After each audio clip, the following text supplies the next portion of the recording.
Hello, Rock Spacers. I'm here with the beautiful Martha Munizzi. How many people mispronounce your last name?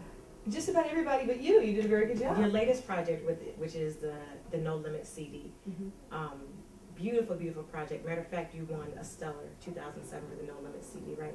Yes. So, what was the inspiration behind that? Behind the entire CD? Well, you know, actually when I heard the song No Limits, a friend of mine, Derek Thomas, wrote the song. I was so moved by it. My husband and I both said that really kind of signifies everything that we've been through the last several years, that it has been no limits for what God has planned for us, and we've seen it in our lives, in our family, and in our ministry, and you know, our songs, and just breaking down walls. And so it was really a starting place, and that really became the theme. And I said, there's something about that whole phrase, no limits, those two words, that I think the church really needs to hear. I think the world needs to understand that when we trust God with all that we are and all that we have, there's really no limits. And so that song went on there, and then we just kept writing, and we did Till the Walls Fall, which I really believe that when you begin to proclaim what God said, there's no limits, the enemy comes in immediately to steal the word.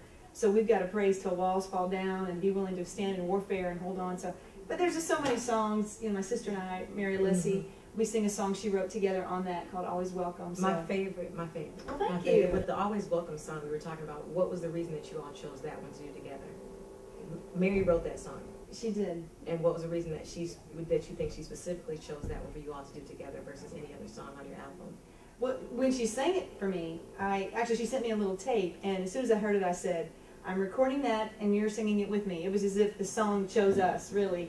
And so I knew immediately that was the song. We'd always talked about doing something, but hadn't narrowed anything down. But when I heard that song, I just said, okay, that's our song. We're singing it. And it's been beautiful.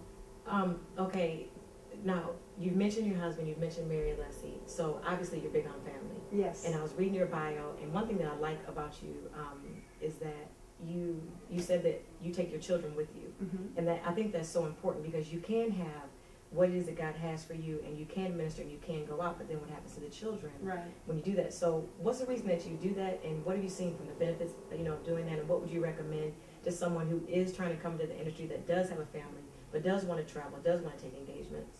Well, I think, you know, I love my kids. I have more fun with my kids than I have with anybody on the planet. And my husband, we have so much fun together, and I want to be with them, and that's a priority. And I didn't have kids to leave them at home, you know, and I know some people don't have the choice, but in the beginning, my husband and I said as we traveled, listen, if we're going to be gone for a certain length of time, our kids come, and that's just it. If they can't come, then we don't come. And it's not a thing of we just kind of put our feet down and say, well, you have to. It's just, we just say, we love you, we'll work out something another time, but we can't be gone that long. Tours and things like that, I just say, we're taking the kids. And it's been amazing, because several tours that we've been on, you know, we're the only ones that had kids out on the road, and within just a couple of weeks, everybody went and got their kids. And so there were more kids than there were, you know, adults. So it ended up just being, people sometimes think they can't bring their kids. It's not you know. But for us, we just say, we're homeschooling. Let's just do it. You know, what's a year? What's 2 years? Let's do this and have fun. And it's really bonded us. So I love my kids. You work with your husband. He's your manager. Yes. So I'm sure that there's a special anointing that's required to work that closely with your husband. So how do you guys make that work? You know, I mean, I wish it were a supernatural anointing. But the truth is just walking the love walk. At the end of the day, you know, marriage will either kill you or it'll make you be who you're supposed to be and love each other. And so we just say, God, help us love each other. Help us walk this patient walk out, this love walk out. And working together is very tough. But over the years, we've learned how to respect one another. And you know, we still have our issues and things, but that's just normal. That's just so normal. And you know, I was 19 when we got married, so 19-year-old girls think one fight and that's it, it's over. Right. So I had to learn, no, we just hit a, and as the years have gone on and we've worked together, we've just realized, okay, let's just pick our battles. You know, we don't have to fight over everything. Let's pick our battles. I'll give you this, you give me that, and we submit to one another. And then there's times where I just go, you know what? Whatever you want to do, we're doing it. Right. And I just kind of relinquish it, you know. And then my husband will say, well, what do you think? So it's amazing when you start really learning how to tap into God's plan, how it really does unfold and work for your good. Now with you and Mary, both of you are singers, and you're twins. Yes. So when you were younger, were you both singing at home? Are your parents musicians? Were you raised in the church? Were you seen in the church choir? How did you all both come to that? We grew up singing. My mom taught us how to sing and made us sing, and we sang all of our lives. That's all I remember really doing is singing and traveling harmonies. And my sister Mary and I would lay in the bed at night when we were 4, 5, 6, 7, 8 years old, all those years, and just sing before, instead of going to sleep. And it would drive my older sister crazy. And I remember I could hear her going, "Mama, make them stop. They won't stop singing." But we just couldn't stop. We just had a song in our heart all the time. So, you know, just raised in it, definitely. Okay, so now let's get to some serious questions. What's a typical day in Martha? You know, what are you eating for breakfast? Are you sitting outside reading a newspaper? What's a typical day? I get up at 6 o'clock to get my kids to school, because they're in school now. Come home and just, you know, maybe spend some time with the Lord. If sometimes I forget, but I try not to forget. Sometimes I crave it, you know. And then I just eat a little bit of cereal or oatmeal, and my husband comes back in from taking the kids to school, and we get right to work and start working on our day and just planning for what God has for us, and answering the phone and figuring out what our next step is going to be, and planning for that. So it's not really exciting. And so you're obviously really involved in yes, in whatever happens with your ministry. Yes, we are. We do everything. Everything is, we maintain it. We answer the phones. You know, not necessarily me, but we always are right there, making sure in a church or ministry that calls us that we are connecting with them and creating relationships. That's important for what we do for the longevity of ministry. What's next for Martha Munizzi? You know what? There's so many great things that are next. I'm very excited. I'm actually working on a screenplay for a movie. I don't know what God's going to do with it, but He just told me to write it. And I'm also working on another record that I'm working this time with Noel Hall, and I'm also working with Aaron and Israel. Awesome. So I'm very excited about that. We're kind of putting both teams together, and I'm going to be doing some more co-producing myself this time. And just very excited in the middle of writing and doing a book. There's just so much stuff.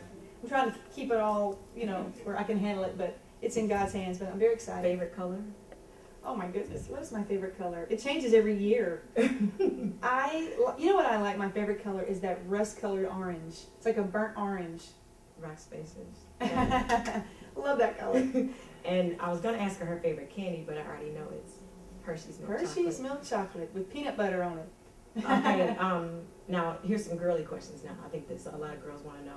When you get ready for your tour, for your performance, do you have a stylist that picks out your clothes? Do you do your own hair? Do you do your own makeup? How does that work? I do everything myself. I do my own hair. I pick out my own clothes.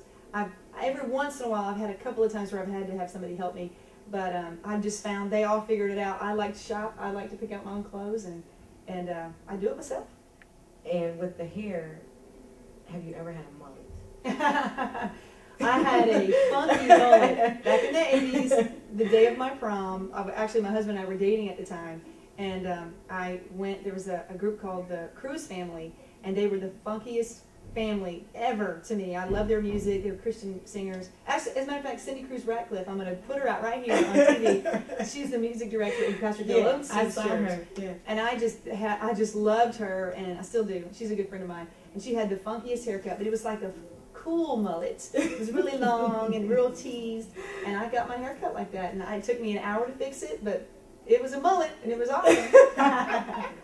I'm trying to hold my composure, but that's funny. Yeah, no more mullets. Okay, what about the perm? Did you have the perm with the big bang? Oh, yes. I had the curly, kinky. It was way down my back, but it was short because my hair was so kinky. Oh yeah, all the spiral curls. Had it all. Are there any other style malfunctions that we need to know about? There's plenty. I look back on the big, huge belts, you know, and the rolled up. You know, we used to wear two socks, and then the what are those pants? Parachute pants. And we used to button them in the middle. All that. And the vest and the little skirts. Crazy. And the tights. What is the style now, though? And by the way, Rock Spacers, she is just as beautiful, not even more, as what you see on her CD cover. Beautiful spiritually, mentally, and lovely woman. So style now is.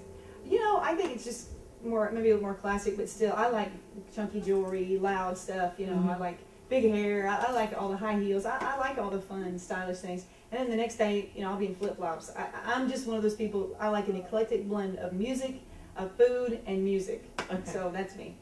All right, well, thank you so much for the interview time. Rock Spacers, you already know, we're here with the beautiful Martha Munizzi, and you are on rockspace.org.